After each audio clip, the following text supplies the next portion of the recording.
అందరికీ నమస్కారం. ఒక సినీ ఒక సినీ దర్శకుడు రామ్ గోపాల్ వర్మ గతంలో ఏదైతే 'వ్యూహం' మూవీ వచ్చిందో, ఆ 'వ్యూహం' మూవీలో అంటే పవన్ కళ్యాణ్ గారిని గానివ్వండి, లోకేష్ గారిని గానివ్వండి, చంద్రబాబు గారిని గానివ్వండి, కించపరిచేలా ఉన్నాయి అని చెప్పేసి కూడా ఆయన మీద ఒక కేస్ పెట్టడం అయితే కేస్ నమోదు జరిగింది ఈరోజు. వాటి గురించి ప్రస్తుతం మనతో మాట్లాడడానికి అజ్మత్ బాబు గారు ఉన్నారు. సార్‌తో ఒకసారి కనుక్కొని తెలుసుకుందాం. సార్ నమస్తే సార్. నమస్తే అండి. సార్ ఏంటి సార్ అంటే సినీ దర్శకుడు రామ్ గోపాల్ వర్మ 'వ్యూహం' మూవీ 'వ్యూహం' మూవీలో జరిగినటువంటి సీన్లకి సంబంధం ఉంది అని చెప్పేసి ఆయన మీద కేసు నోటీసులు ఇవ్వడం కూడా జరిగింది ఈరోజు. ఒంగోలు నుంచి హైదరాబాద్‌కు వెళ్ళి పోలీసులు ఆయనకి నోటీసులు అందించడం కూడా జరిగింది. అంటే మీరేమంటారు సార్ దాని గురించి? ఇప్పుడు సినిమాలు ఎవరైనా తీసుకోవచ్చండి. తీయొచ్చు. ప్రస్తుతం సమాజంలో నడుస్తున్న దాన్ని ఒక ఇదిగా తీసుకొని చూపించొచ్చు.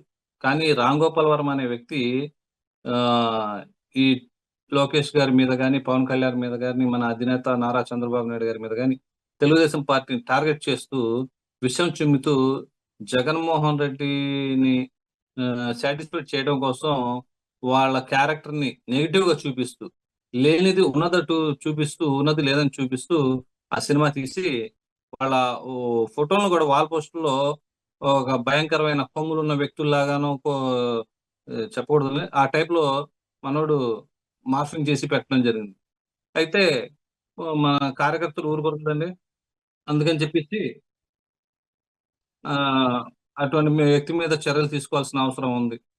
అందుకని కేసు అక్కడ కార్యకర్తలు కేసు పెట్టడం జరిగింది. సార్ ఇటువంటి వాళ్ళ అలాగే మీద ఇప్పుడు ఒక పార్టీ అని కాదండి. ఇప్పుడు ఒక టీడీపీ మీద అని కాదు, లేకపోతే వైసీపీ అని కాదు. ఏ పార్టీ మీద అయితే గాని వ్యక్తిత్వ హననాలకు పాల్పడే ఇటువంటి గ్యాంగ్‌ని మాత్రం పోకిరి వేళ్ళతో పెకలించాల్సిన సార్ అంటే ఇప్పుడు విచారణకు కూడా హాజరు కావాలి. అదీను ఎస్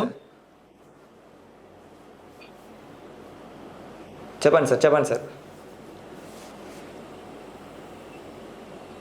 అదీను జగన్మోహన్ రెడ్డితో సావాసానికి ముందు రామ్ గోపాల్ వర్మ అనే వ్యక్తి ఒక మంచి డైరెక్టర్.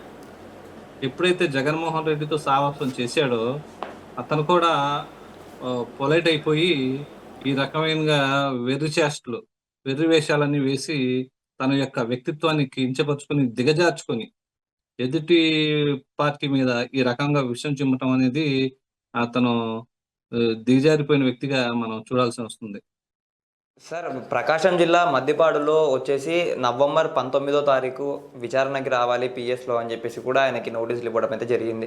మళ్ళీ ఈ నేపథ్యంలోనే ఆయన ఒకవేళ విచారణకు వెళ్తారంటారా? వెళ్ళరంటారా?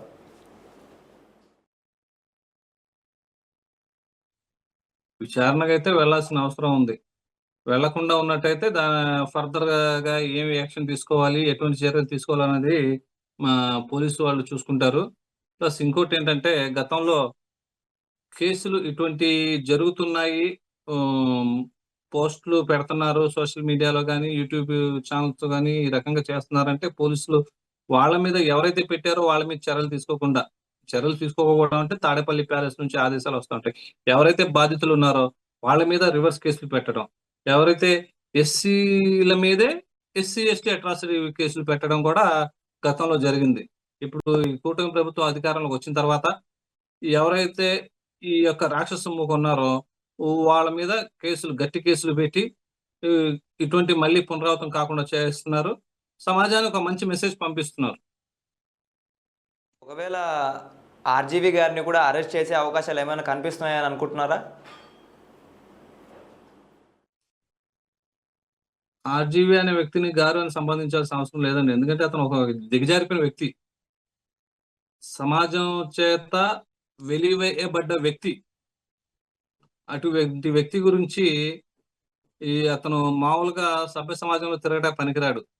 అండమాన్ జైలుకి పంపించాల్సిన అవసరం ఉంది. అతన్ని అరెస్ట్ చేసి మన ఆంధ్రప్రదేశ్‌లో, రాజమండ్రిలో ఇంకో చోట పెట్టకుండా అండమాన్‌కి పంపించేస్తే ఇక రాష్ట్రానికి సినీ పరిశ్రమ పట్టిన దరిద్రం పోతుంది. అంటే సార్ ఒకవేళ ఇప్పుడు ఆర్‌జీవీ గారిని గనక అరెస్ట్ చేస్తే ఏమైనా సినీ రంగం ఏమైనా మద్దతు పలికే అవకాశాలు కనిపిస్తున్నాయంటారా? అంటే ఏపీ ప్రభుత్వంకి సినీ రంగం ఎదురు తిరిగే అవకాశాలు ఏమైనా కనిపిస్తున్నాయంటారా?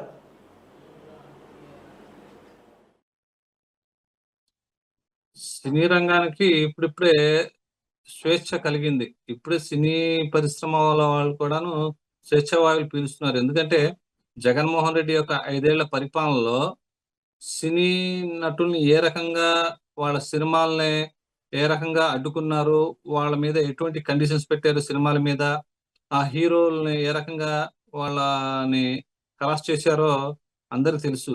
అందుకని చెప్పేసి సినీ పరిశ్రమలో కూడా వెలివేయబడ్డ వ్యక్తి ఈ ఆర్‌జీవి. అతని గురించి సినీ పరిశ్రమ అసలు పట్టించుకోదు. పట్టించుకోవాల్సిన అవసరం కూడా లేదు. ఆహ్, అసలు అతనుకి సపోర్ట్‌గా మాట్లాడటానికి ఏ ఒక్క సినీ పరిశ్రమకు చెందిన వ్యక్తి కూడా ముందుకు రారు. ఓవరాల్ ఒకటి చెప్పండి ఫైనల్‌గా ఒకవేళ ఆర్‌జీవి గారిని అరెస్ట్ చేస్తారంటారా? చేయరంటారా? ఇప్పుడు అంటే ఆయనకి నోటీసులు కూడా వెళ్ళడం జరిగింది గదా! చట్టపరంగా అతను చట్టానికి సహకరిస్తే, పోలీసులు సహకరిస్తే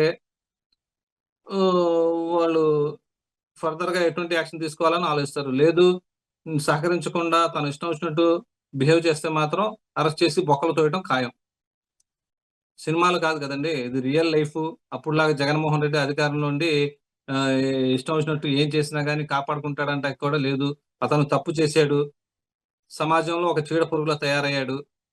అందుకని చెప్పేసి అతన్ని ఆంధ్రప్రదేశ్ జైల్‌లో కాకుండా అండమాన్ జైల్‌లో వేయాల్సిన పరిస్థితుంది.